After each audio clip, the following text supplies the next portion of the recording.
Hi, y'all. Man, it's crazy in the DC area, but where I'm at is pretty quiet. I'm not in DC, I'm in Maryland. But I got on here, you see what I got in my hand? Robin Lynn Cosmetics. Look at the lipstick.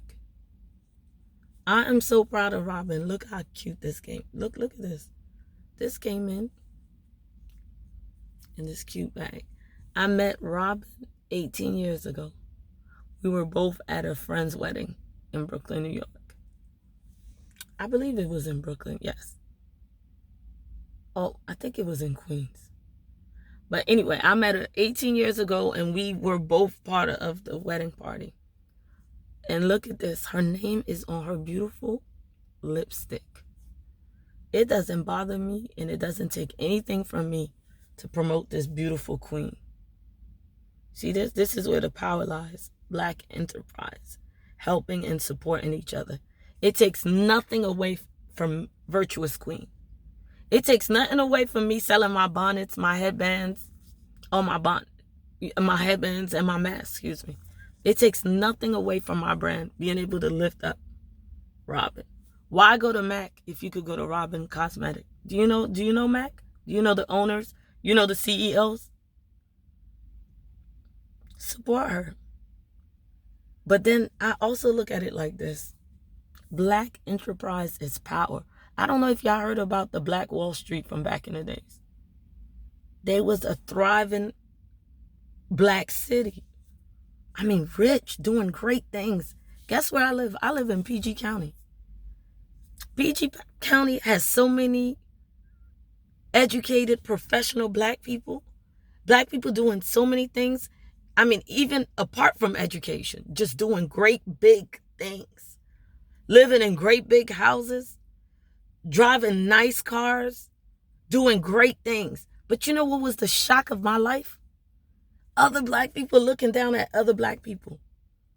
Do you think that we could remain in the suburbs and disconnect ourselves from what's happening in the inner city?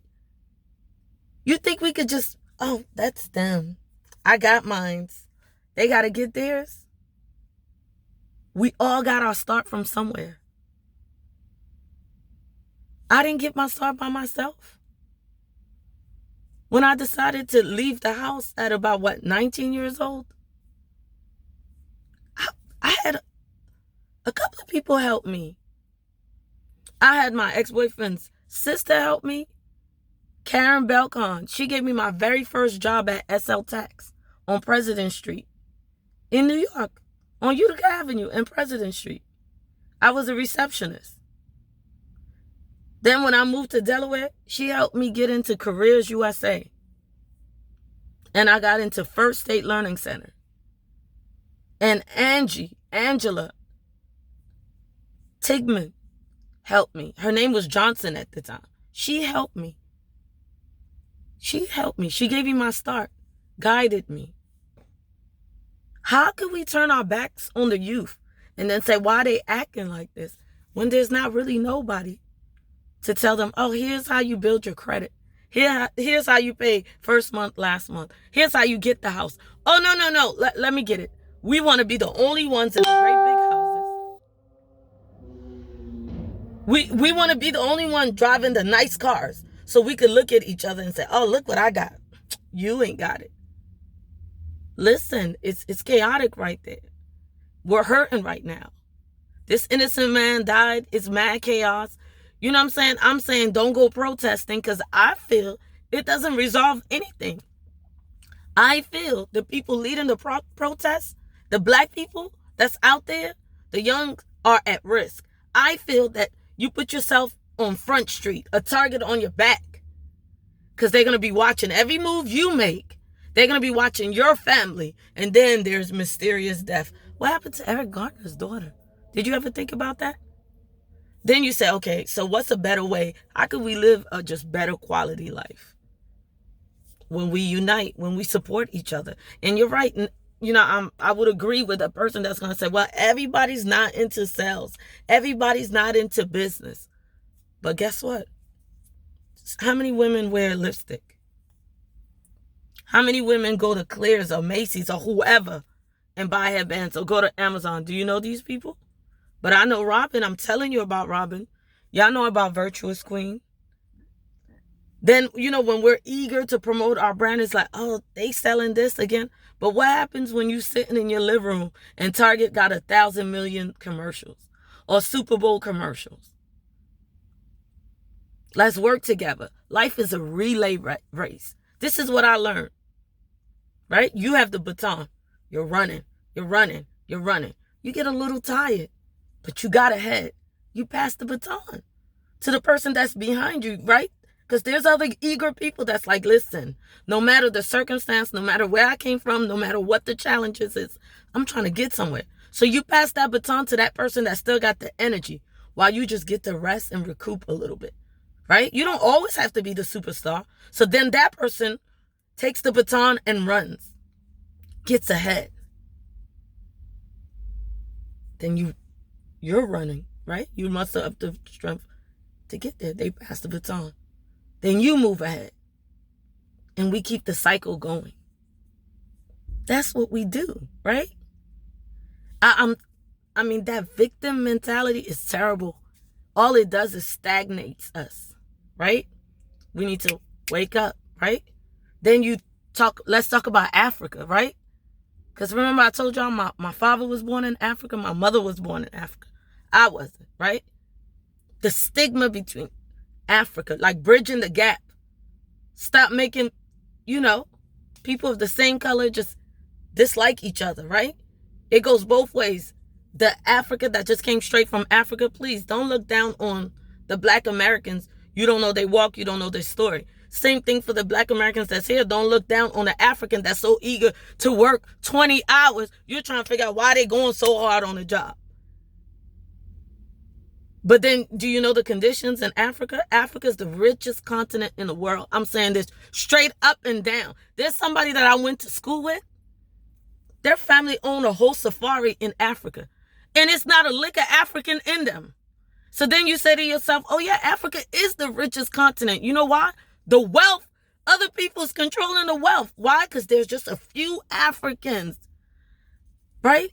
That's letting other people dig in the pot while the rest is oppressed. So then you say, how do you bridge the gap? If you're Black American, did you ever look that you could literally buy a house mortgage free for $50,000 in Africa, but you're looking, Africa? I ain't from Africa. I'm from here. And so you're going to just keep fighting for here? You could respect here, right? But why would you not want to know where you're coming from? What's so scary about, what's so shameful about Africa? What's so scary? A place that has all the diamonds, all this gold. Zaire, Congo has enough current to give electricity in all of Africa. Which I like the stories about the wells. Oh yeah, we're building wells in Africa for clean water. Man, Africa has clean water. You know why the water is dirty? That's another form of warfare to poison the people, cause famine. What are you talking about? It's got the most fertile lands in the world. I'm getting hyped because I'm like, yo, let's try to educate ourselves, right? Let's work on ourselves. And I'm, again, by no means am I blaming us for getting killed or getting harassed or getting, you already know. You know how it is to even be a Black woman that's worked in corporate America. You got to watch your tone or else you're going to be accused of, you got an attitude, girl. Somebody could offend you. You got to watch your tone so they don't accuse you of being, what they call it, aggressive or passionate. Yo, it's so much to say. But I say, let's support one another, right? We still going to walk in love, right?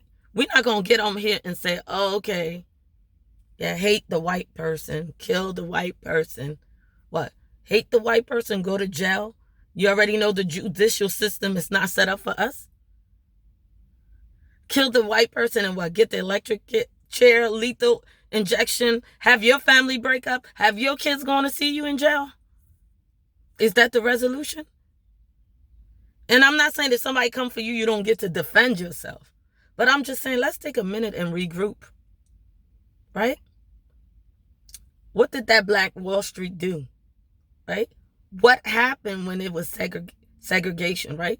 Black businesses had to deal with each other and supporting each other, right? What happened with Madam C.J. Walker, right? What happened with all these other people? What can we learn from it, right? What can we do? You know, in a day of social media, it's so much exposure and it's so much to get angry.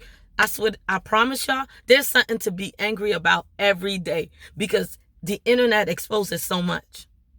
How do we regroup? How do we not remain just with the same victim narrative? How do we say, oh no, it's not going down like this. This is too much. Let's regroup. I want you to learn your credit score. I want you to learn the system, right? Learn the system and then overtake the system. Learn your credit score, right? Know that it's easy to get a house straight up and down. You could work at McDonald's. Two people could work at McDonald's, but they tax returns together, put a down payment on a house. There's first-time home buyers, own properties. You told people that, okay, you want to live in your apartment forever and ever. If a house is what you desire, it's attainable. It's attainable to raise your credit score. You could get a secure credit card from your bank, put up $300, $400, $500, pay on it for a couple of months. Your credit score is going to go up. To McDonald's worker, even if you was at McDonald's, y'all can put your monies together. You could go through the first-time home buyers program. These states have money for down payment assistance. It can be done, right? When are we teaching these young people that, guess what? This nice car you're driving, they can drive the car, right? They can be debt-free. There's ways, right? But the point is, why get the information and just keep it for yourself? Just so you can show other people that you got it and they don't? I live in PG County, Maryland, and I promise you, I've met so many rich Black people. I'm talking rich, doing well, nice houses, nice cars. And I promise you, I've encountered some that look down on me that a white person has never done to me. This ain't no excuse. That I was in such shock when I first moved around. I was like, wow, Black people are doing it out here. They doing so great. I'm so proud. But then you turn around and you're like, oh, really? That's how you doing? Not all. This whole message is to say, boom, let's support one another. Me supporting Robin is not taking away nothing from Virtuous Queen. When you support one another, you help each other get to the next level. Robin shines, I shine. Why can we not win together? Why can we not? Y'all seen Hood Brat? Y'all seen Hood Brat supporting me? Supporting my vision? Y'all saw that, right? You don't think that God is not going to elevate her? You don't think God is not going to open doors for her? She shines, I shine, we shine. Virtuous Queen, that's right. Headbands, masks, bonnets, and it's going to be some more stuff. Why? Go ahead. Everybody's not designed to be selling things. That's fine. Do the best that you can do. You think I'm going back to CVS? For Maybelline? You think I'm going to MAC? You think I'm going to Sephora when Robin has this? Tell me. I'm not yelling at y'all. I really love y'all. I wanted to tell y'all, we are powerful. Let's change the narrative. Let's change the narrative. Let's turn that anger. Usually when I'm angry, when I'm upset, I go back and regroup. Right? Because if I react the way I really want to act, it's going to cause damage. Who's going to suffer? I'm going to suffer. My kid's going to suffer. My husband's going to suffer. So then I got to go back and regroup. I got to go and pray. I got to meditate. Pray for these youngins. Pray for them. They rightfully angry. But pray for them. Guide them. Lead them. I thank y'all for even listening. I know that change, I promise you, change is going to come because there's going to be some action. It's going to be some action. Something great is going to come out of this. All things work together for the good. All the things. On a positive note, I had 2 cousins graduated college. My cousin Jasmine and my cousin Bijou. Shout out. Both of them are mothers of sons. Shout out to these girls. Being mothers, trying to run households, still graduated college. Class of 2020. Let's get it. And black woman and black man, unite. The more chicks you have, the more whores you want to get with, all it does is slows you down. Try to settle. Try to work it out with your woman. Try to strategize, right? Be as one. Be one unit, right? Stop playing women against each other. That sets us back. Stop having 10 million kids. That sets us back, right? 10 million kids with different women. Yeah, you can do what you want with your body, but that child support, you don't think that's not going to set you back? You don't think that's not going to weigh you down? Come on, bro. Come on, sis. We got to get it. We got to, listen, I love y'all. We got to get it. Let's get it. Let's get it. Let's get it.